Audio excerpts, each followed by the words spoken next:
In the early 1950s, families quietly brewed teas, fermented vegetables, and shared evening rituals that scientific studies now confirm could reduce dementia risk. But these old remedies began vanishing after sweeping new regulations, and a 20-fold rise in pharmaceutical advertising changed how we cared for our minds. Most of us never realized what was lost. Could the real key to brain health have been hidden in the daily habits we abandoned? The story starts with why we stopped. In 1938, Congress passed the Food, Drug, and Cosmetic Act, a law that would quietly redraw the boundaries of American home medicine. For the first time, every drug sold across state lines had to prove its safety to federal inspectors. Apothecaries and corner druggists, once free to mix up tinctures or sell jars of herbal blends, now faced a thickening web of paperwork and laboratory requirements. Homemade remedies, lacking standardized formulas or clinical test results, faded from pharmacy shelves as regulators demanded uniformity and scientific proof. By the early 1940s, public health bulletins urged families to trust new products stamped with official seals, instead of the recipes passed down through generations. The Kefauver-Harris Amendments of 1962 raised the bar further, insisting that all drugs, not just new ones, demonstrate both safety and proven effectiveness before reaching consumers. A retired public health official, recalling those years, described the mood. "We wanted to protect people from false cures, but we also swept away a lot of harmless traditions." While regulators tightened their grip, advertising executives saw opportunity. The post-war boom brought television into living rooms and glossy magazines onto kitchen tables. Pharmaceutical and processed food companies poured millions into marketing, painting images of modern health, quick, reliable, and sold in a box or bottle. Between 1945 and 1965, national advertising spending in the United States surged more than sixfold in raw dollars. Magazine spreads featured radiant families spooning up vitamin-fortified cereals, while radio jingles promised relief from every ache with a single pill. Brand names soon replaced the handwritten labels of local apothecaries. Ads for Bayer aspirin, Fleischmann's yeast, and fortified milk products blanketed the airwaves and print, nudging families away from home-brewed teas and fermented foods. Public health campaigns, often in partnership with industry, warned against unregulated home canning and herbal concoctions, citing safety and hygiene. The message was clear: trust what's tested, packaged, and approved.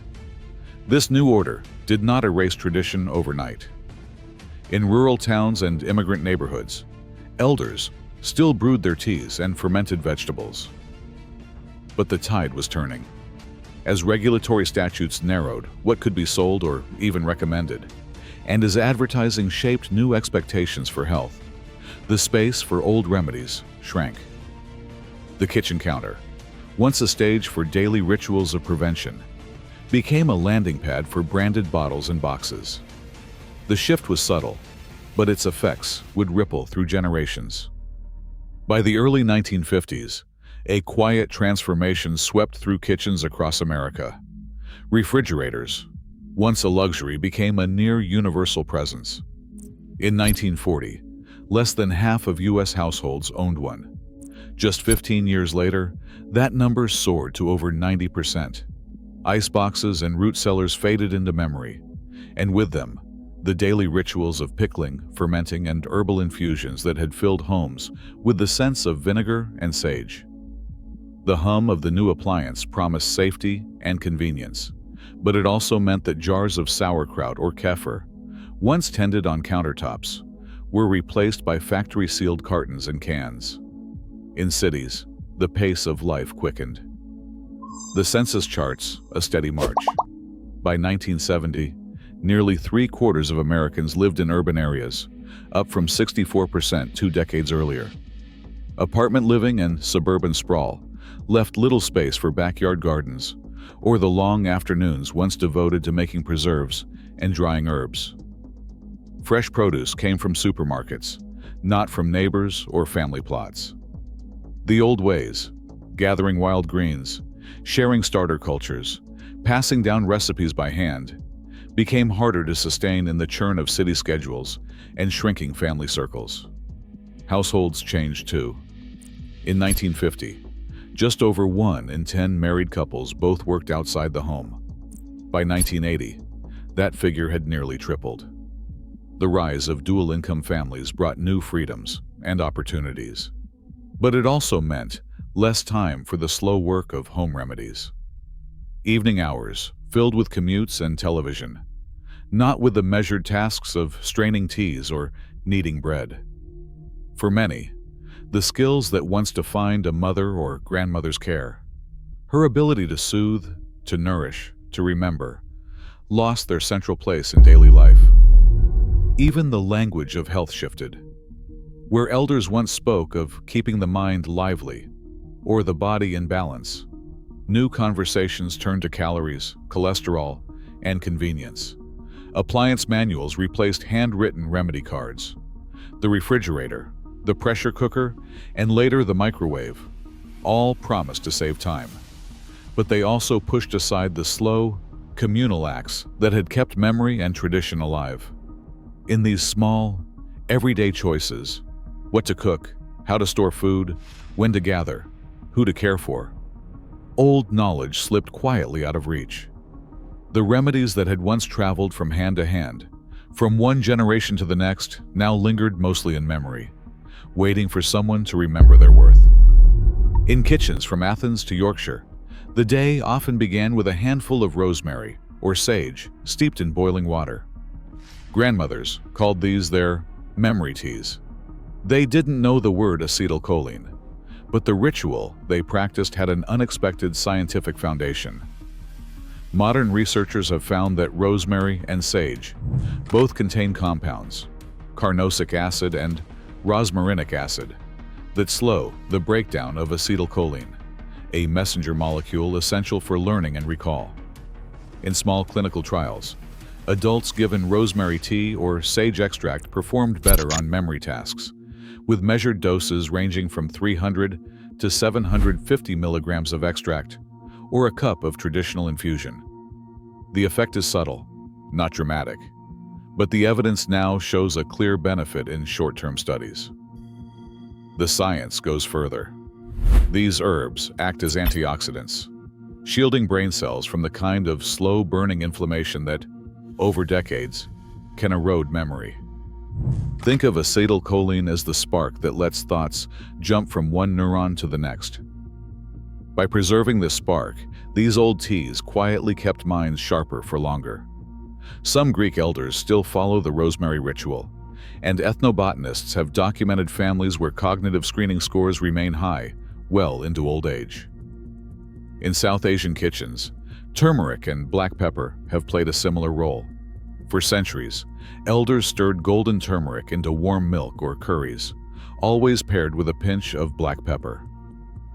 The reason, now confirmed in labs, is that piperine from pepper boosts the absorption of curcumin, the main active in turmeric, by up to 2,000%.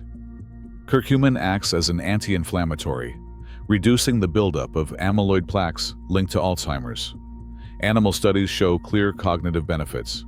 Small human trials suggest improved attention and mood, though results depend on consistent dosing and bioavailability.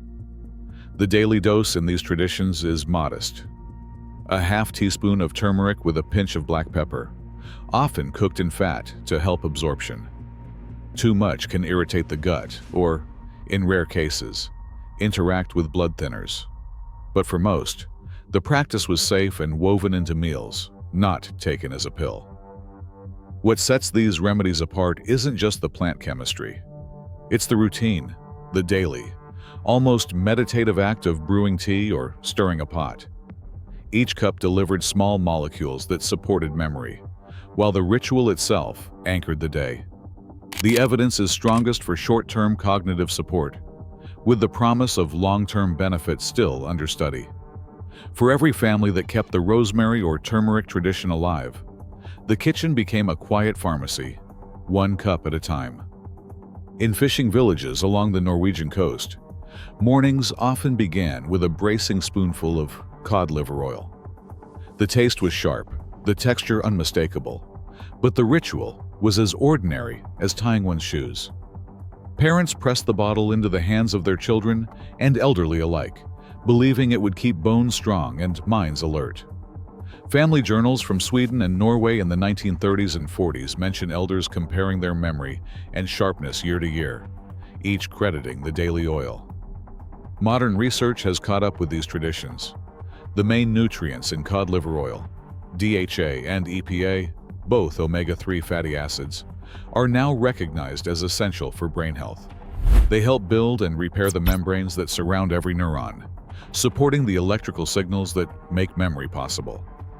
Cohort studies in Scandinavia and the UK, tracking families who kept the cod liver oil habit into old age, reveal lower rates of cognitive decline compared to those who stopped.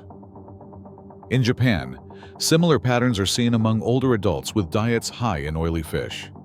The effect is not dramatic, but it is consistent. Regular intake of natural omega-3s seems to slow the loss of mental clarity over time. Yet these remedies were not without risk. In the 1970s, doctors in Norway documented cases of vitamin A toxicity in people who took large doses for years. Today, doctors recommend moderation, usually no more than a tablespoon a day, and advise anyone with liver disease or taking blood thinners to consult their physician first. Most elders who practice this ritual did so with food, not as a supplement, and rarely in excess. Fermented foods formed another quiet safeguard. Before refrigeration, families in Eastern Europe, Korea, and West Africa relied on sauerkraut, kefir, kimchi, and fermented porridges to preserve harvests and add flavor to daily meals.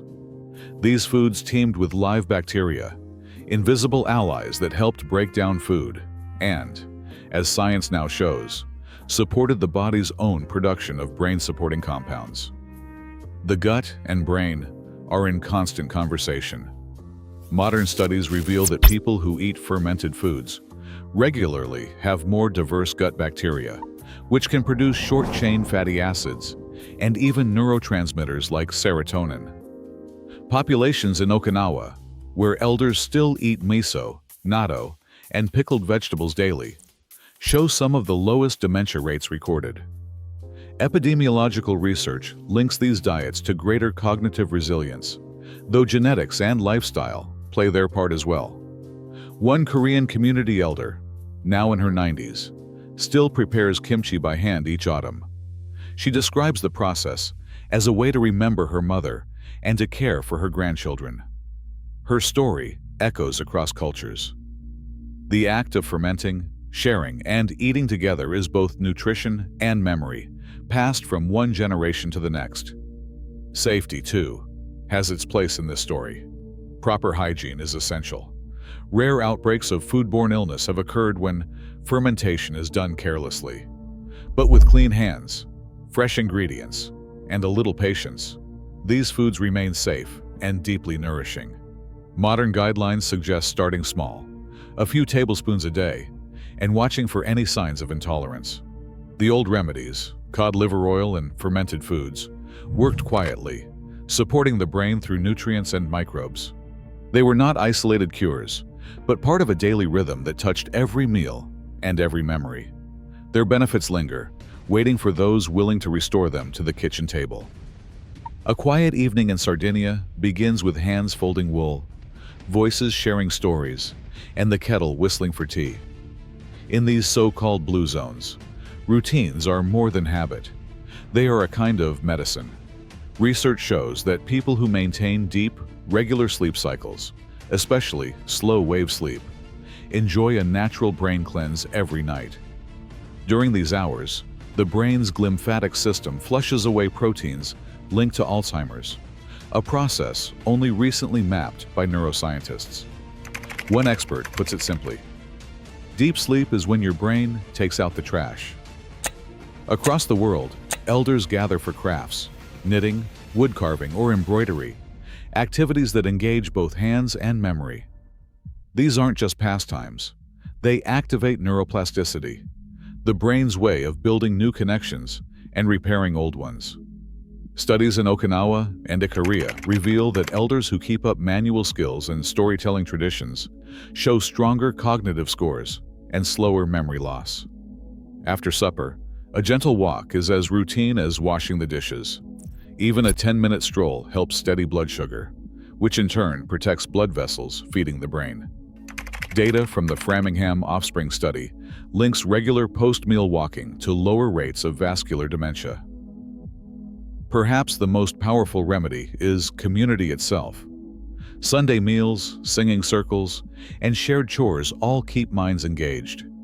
Social connection, tracked in blue zone populations, is one of the strongest predictors of lifelong clarity. These daily practices, sleep, craft, movement, and togetherness, form a living shield for memory, woven into the pattern of ordinary days. Translating old remedies into modern routines is not as simple as reaching for a bottle or brewing a cup. What works in a village kitchen or a family diary may not always translate to a supplement aisle or a clinical setting. Much of the strongest evidence comes from animal studies or small, short-term human trials. Large, long-term studies, especially those tracking actual dementia prevention, are rare and take years to complete. Formulas vary widely, and one family's recipe for rosemary tea or fermented cabbage may deliver very different doses than another's. This is why most doctors urge caution. The right amount can help, but too much, or the wrong combination, can cause harm, especially for older adults managing other health conditions. A geriatrician puts it plainly. Before adding any supplement or herbal remedy, talk with your doctor or pharmacist. Even something as familiar as cod liver oil or turmeric can interact with prescription drugs or underlying conditions. Supplements in the United States are not tested for effectiveness before they reach store shelves.